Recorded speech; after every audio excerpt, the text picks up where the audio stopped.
우와, 새 아파트를 시세보다 싸게 전세 계약할 수 있다면? 깡통 전세 피하면서 마음 편하게 하는 입주 아파트 전세 계약 노하우 지금 시작합니다. 끝까지 들어주세요.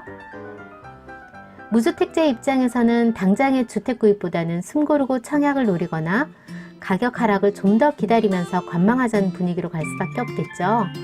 매매 거래가 끊기고 가격이 하락하는 가운데에도 전월세 거래량이 급등했다는 기사도 있었고요. 거래량이 늘었다고 가격이 오르는 건 아니죠. 지난해 하반기 이후 꾸준히 매매가와 전세가가 동반 하락하고 있음을 KB부동산 통계로 알 수 있습니다. 당분간 주택의 매매 가격 하락과 거래 감소를 전망하고 있는 가운데 서울 및 수도권의 대규모 입주 물량이 예정된 것은 무주택자 입장에서는 비록 임대라 하더라도 새 아파트에 시세보다 싸게 입주할 수 있는 기회로 삼을 수 있습니다. 초대형 단지에 입주 시기에는 일시적으로 물량이 많아지면서 전세 가격이 하락하는 모습을 볼 수 있는데요. 특히 올해는 서울 및 수도권에 대규모 입주 물량이 예정돼 있어서 관심 지역에 신규 입주 아파트 단지가 있다면 여러분 주의 깊게 살펴보시는 것도 좋을 것 같습니다. 지난 12월 입주가 시작된 송파 헬리오시티는 9,510세대의 매머드급 단지입니다. 한꺼번에 입주하다 보니 헬리오시티뿐 아니라 주변 아파트 전세 가격이 동반 급락하는 영향력을 보였죠. 송파 헬리오시티 전용 면적 84제곱미터 아파트 전세가를 살펴보면요. 지난해 9월 8억 5천만 원에 달했는데 연말 7억 원 아래로 떨어졌다가 최근에 저층이기는 하지만 전세가 4억 8천만 원까지도 거래됐습니다. 헬리오시티의 경우 단지 규모가 워낙 커서 입지에 따라 매매가나 전세가의 차이가 있다는 걸 감안해도 계약 시기에 따라 많게는 3억 원 이상 보증금 차이가 나는 것을 간과할 수는 없겠죠.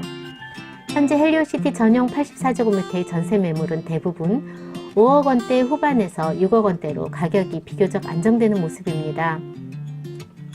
여기서 주의 깊게 볼 점은 헬리오시티 전세 가격의 변동이 주변 강동구와 서초구의 전세가 하락에도 영향을 끼쳤다는 점입니다.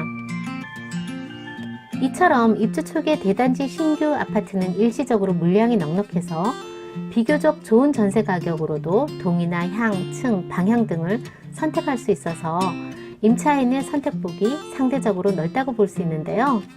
다만 입주가 시작되고 매물이 적어지면 전세 가격이 상승되니까 요거 타이밍 잡는 것도 중요하겠죠. 거기에 깨끗한 새 집으로 입주 개시일 이후에는 언제든지 임차인의 사정에 맞춰서 요 입주 날짜를 조정할 수 있는 것도 장점으로 꼽힙니다. 기존 아파트에 전세 계약을 할 경우 선순위 대출이 있다면 근저당 설정된 금액 확인하고 계약하게 되는 경우도 있는데요. 이렇게 되면 임대보증금은 차순위가 됩니다. 그런데 신규 아파트의 경우 보통은 임차인이 선순위권자가 되는데요.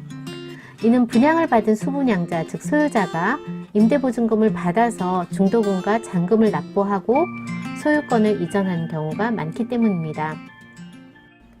장점이 있다면 반드시 주의해야 할 점도 있겠죠. 신규 입주 아파트 전세 계약은 소유권이 이전되지 않은 분양권 상태에서의 임대 계약입니다. 때문에 등기부등본을 확인할 수는 없죠. 계약 당사자인 임대인이 진정한 소유자인지 확인하는 게 가장 중요합니다. 신탁사, 시행사, 수분양자 간에 체결한 아파트 공급계약서, 분양계약서죠. 이것을 통해서 소유자를 확인할 수 있습니다. 계약하실 때 분양계약서 원본 확인하고 신분증과 주민등록번호가 일치하는지 등 본인 확인을 철저히 해야 합니다. 분양계약서에 명시된 대로 대금 납부가 되었는지, 분양권에 제한사항이 있는지 확인한 다음 임대차 계약서를 작성하고 계약금은 반드시 소유자 명의 계좌로 입금합니다. 역시 전세계약서를 가지고 전세자금 대출 신청 가능하거든요. 앞서 살펴본 대로 금융기관의 대출 가능금과 금리 확인하시고 계약 전 임대인과 협의 후 진행하면 좋겠죠. 수분양자 즉 소유자는 은행에 중도금과 잔금을 완납한 완납증명서를 가지고 입주지원센터로 가서 입주증 발급받고 세대키를 받아서 세입자에게 전달해야 비로소 이삿짐을 풀 수 있어요.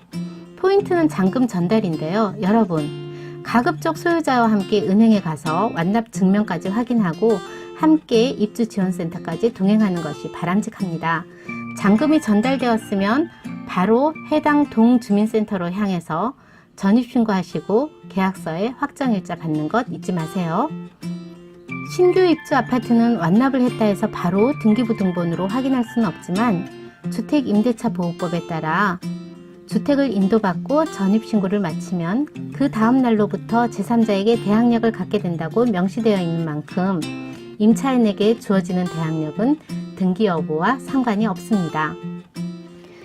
흔히 새벽을 잉태하는 것은 밤이라고 합니다. 어두운 밤이 지나야 아침을 맞으니까요. 돌아보면 부동산 경기가 어렵다고 하는 시간 안에서 효자가 될 급매물을 찾기도 하고 시세보다 낮은 가격으로 전세를 구하기도 합니다. 함께 지나는 이 시간이 여러분과 저에게 보물을 품는 알찬 시간이 됐으면 해요. 보시는 영상 오른쪽에 빨강색 구독 버튼 꾹 눌러주세요. 알람 설정하시면 친한친구 부동산의 소식을 가장 먼저 받아보실 수 있습니다. 여기는 환희 유튜브 친한친구 부동산입니다.